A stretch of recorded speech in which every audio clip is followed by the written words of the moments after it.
But when you hit zero interest rates, that doesn't work. So the last time it hit zero interest rates was 1932. And what they did in 1932 was the same thing they did in 2008. And that is that the central banks prints a lot of money and buys government bonds.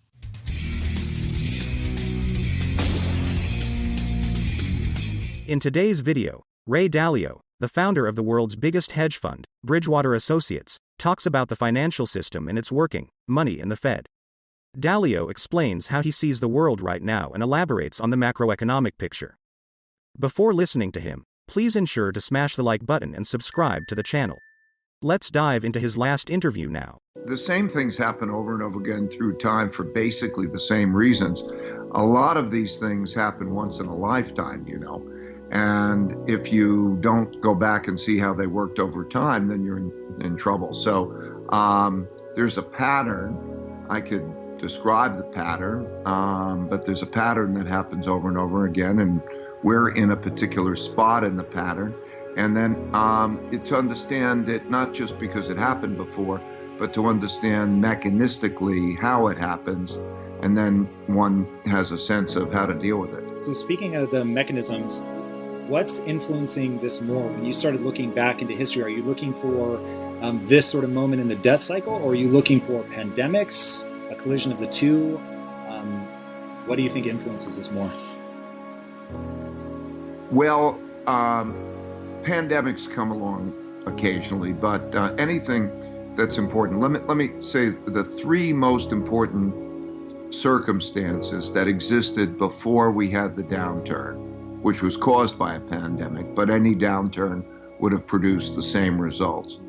The three most important things that are happening in the world now are that we're at the end, late in a long-term debt cycle in which central banks cannot control monetary policy the same way. They can't lower interest rates.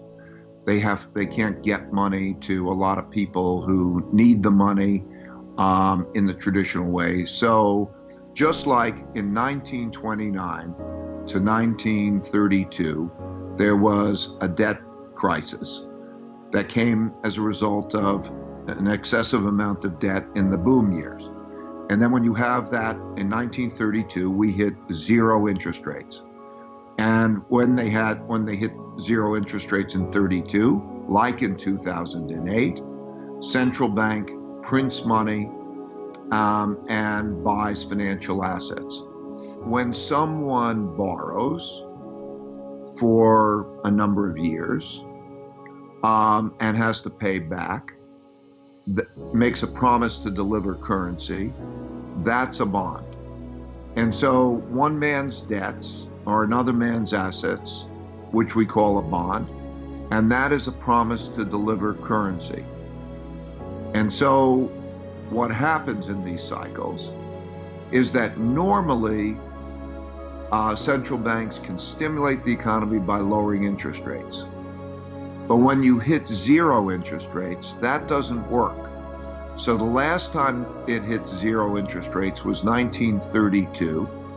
And what they did in 1932 was the same thing they did in 2008. And that is that the central banks prints a lot of money and buys government bonds. The central government, and also companies and individuals, don't have the capacity to create money.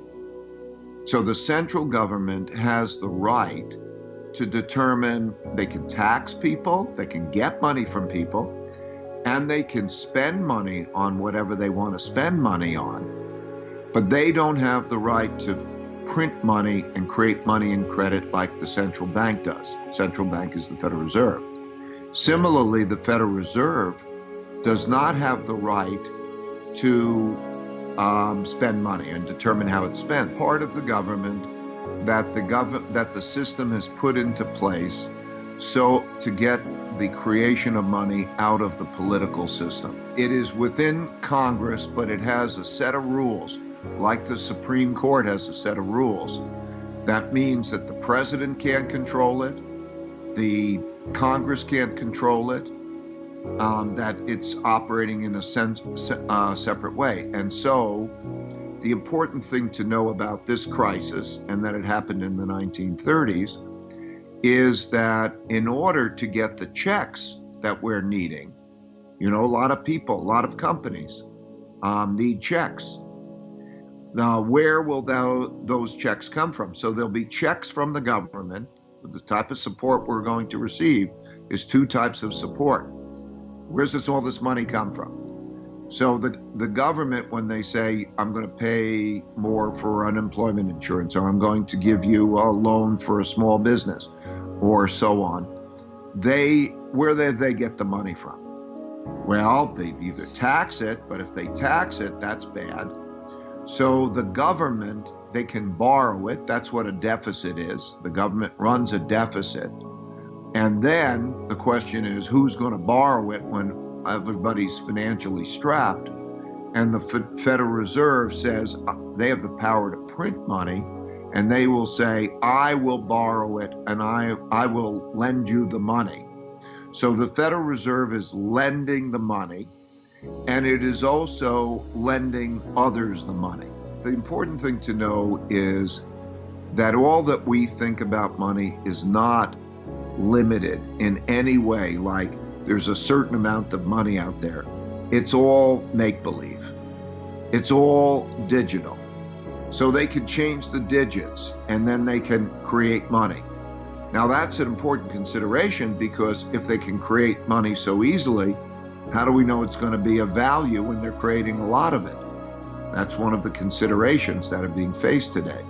But the main thing to know about this, stepping back for the big picture, is that every individual, every company, and every government has a certain amount of money that comes in the form of income, a certain amount of expenses, and then a certain amount of savings.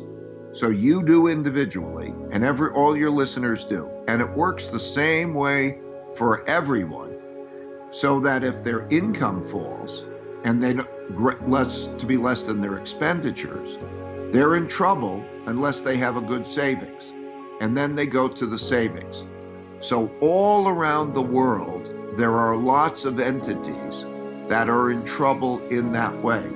So the government, the two parts of the government, the U.S. government, two parts, want to give checks to people. Now, it's difficult to decide who gets it, who doesn't get it. But if they don't give checks to people or to companies, those will go bankrupt because they may not have enough savings. So you saw J. Crew just went bankrupt. And you'll see others go bankrupt because they don't have enough. And so when they go bankrupt, then that's a whole other process. So in order to prevent that, they have to give money. And so they print money. We call it print. There's not even paper much. It's digitally create money. And then that comes in the form of loans. Okay, so basically they're digitally creating money, which they're allocating to the government, and then the government is deciding how to disperse those funds? Yeah, the Federal Reserve will buy government bonds, so it's a transaction of buying it, and they will also buy private bonds. Okay. They might pick a company, many companies, and they'll say, I will buy your bonds, which is the equivalent, I will lend to you. And that's what happens. Okay. And that's happened through history. So what we're going through is the same process as happened in the 1930 to 1945 period. So as I was saying, there are three important things. That is one. The second is large wealth gap. Third is that we have a rising power in the form of China emerging to compete or challenge the United States leadership. So when you have these three things together, it's a challenging mix, and it's happened repeatedly. Less effective monetary and credit system makes it, they have to print a lot of money, can threaten the value of money. Second, when you have a large wealth gap and you have an economic downturn, people are more inclined to have conflict. So how that's dealt with, we're going to reconsider how that wealth will be divided. And that'll change taxes and relationships. And then the third is we're no longer in a world order where the United States is the only dominant power. These three things existed, and the most important things existed. And then we had the downturn in terms of the virus. So you could think of the virus like being a tsunami that came, and if it went, and if we had no more of it, it still would have left a lot of economic damage. So in all different ways. So the economic damage has to be understood and dealt with. It's the same for every individual, same for every company, same. And if you understand this, then you understand. There are three things. The first is look at your income, your expenses, and your savings. And then do a stress test so that you get yourself secure. If you were to lose your income, or if the income were to fall beyond a certain level, and you play that out, maybe that means you go get unemployment insurance, or whatever. How long can you live in an acceptable lifestyle? And do you have a savings that is adequate for that? Okay, so what you do is you calculate, if I lived in a simpler lifestyle and I had this amount of earnings, how many months or years could I live acceptably? Then you look at what do you put the money in? What do you save in? So again, 1929 to 32, interest rates hit zero, they print money, we had a large wealth gap, and then they sat down and they figured out, how do we keep it orderly, and how do we change the circumstances with whether it's taxes or how do you reorganize it so that the system works well. There is a risk also at the same time, because the world is going through that, there's a risk of conflict. So in Germany, Hitler came in power in 1933. And he came in power in 1933 because there was a lot of internal fighting as to try to produce order. Because everybody, the left and the right, the communists and the fascists, and they're all fighting about wealth, because everybody's fighting about wealth when you have a downturn.